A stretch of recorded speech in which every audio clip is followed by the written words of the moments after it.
Mga ka-surprise, nandito na po tayo sa Airbnb and it is almost done. Konting cleaning na lang po ang kailangan and ready na po siya for occupancy. So mga ka-surprise, itutour ko na po kayo and tingnan po natin.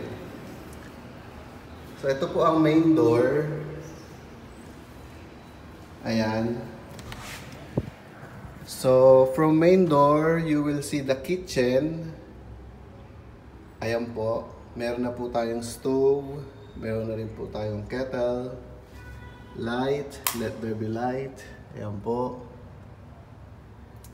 And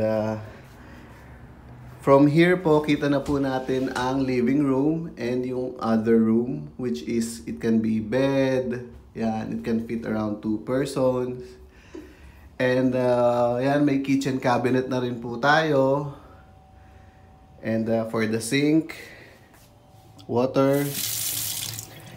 Guys, medyo nag-stay na po ako dito ng ilang araw. So ayan, I have my personal stuff here. So ito po yung our lapid na nagchichicharon po tayo. Ito po mga ka-surprise. Meron po tayong ref. Ayan. And for the toilet, ito po yung toilet. May amenities din po dito sa toilet. Let there be light. Ayan. So, sa toilet naman po, meron po tayong washing machine. Ayan po. And meron din po tayong, what do you call that? Hot shower. Ayan po. Ayan. And then, sa living room naman po, very simple lang po mga ka-surprise. Ayan. Umaga po ngayon mga ka-surprise. Nagbe-breakfast po ako. Pero excited na po ako i-share sa inyo yung finished Airbnb finishing. Ayun. So yun nga, sabi ko nga po, mag-deep cleaning na lang po dito and ready na for occupancy. So ayun po, nagbe-breakfast lang po ako. Ayan. Which is ramen and Milo. Ayan.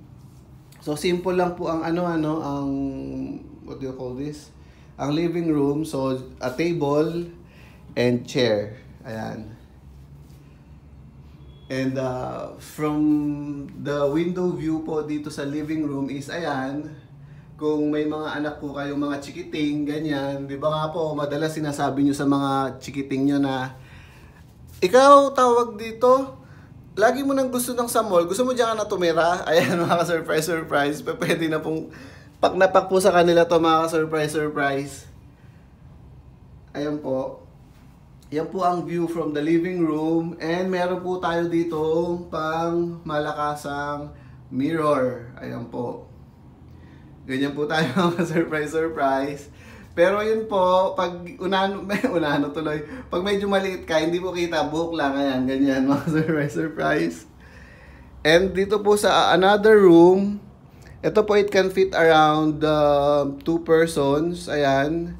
This sofa po can turn into a bed. And ayan po, meron na rin po yung aircon. Huwag po kayo matatakot dun sa towel, sa akin po yun. Excuse. Ayan po, and ayan po yung luggage ko.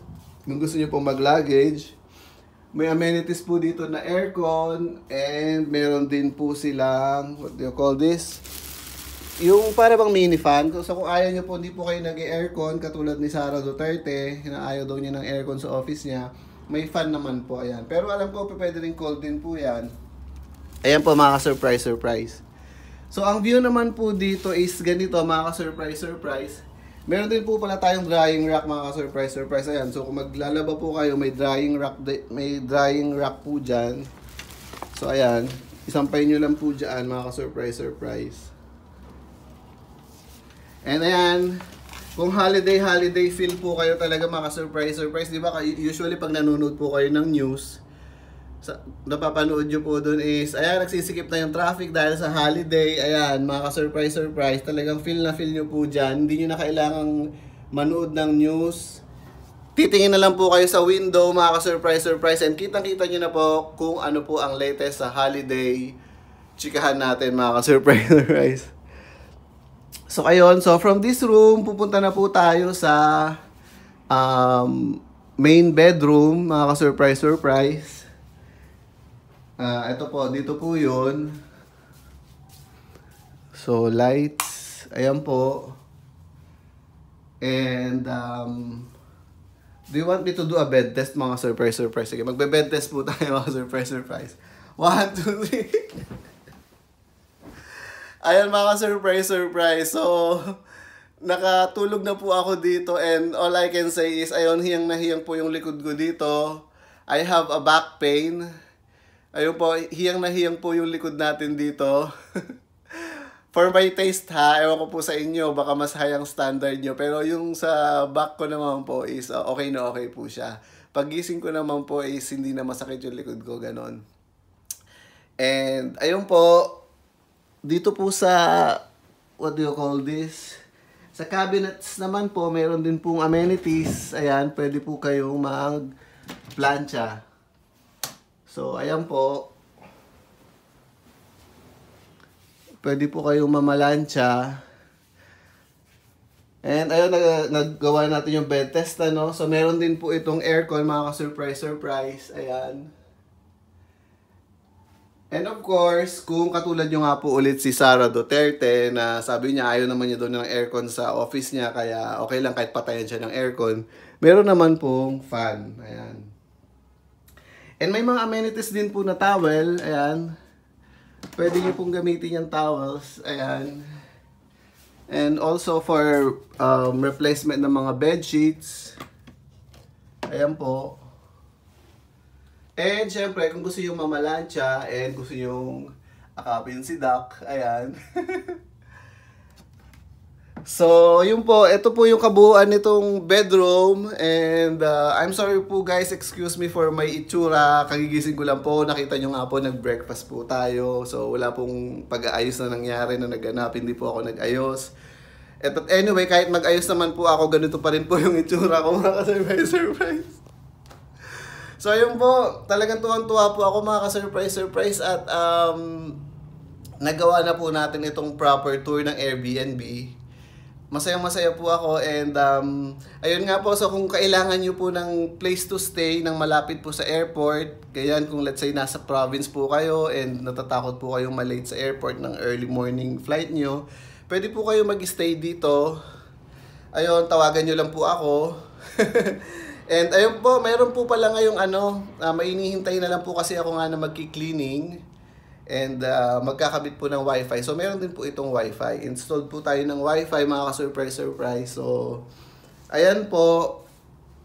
Yun na po yung tour ng ating Airbnb, mga ka-surprise. And sana nagustuhan nyo. And did I mention the kettle? Did I mention this, mga surprise? Ayan. Talagang magagamit nyo po yan, mga surprise. So, yun lang po, hindi ko na po papahabain yung video. And sana po nasubaybayan nyo po ang naging journey ko po sa pag-furnish po nitong Airbnb na ito. And ayun nga po, mga ka-surprise, tuwan-tuwa po tayo. So, yun lang po, puputulin ko na po yung video, mga ka-surprise. And yun po.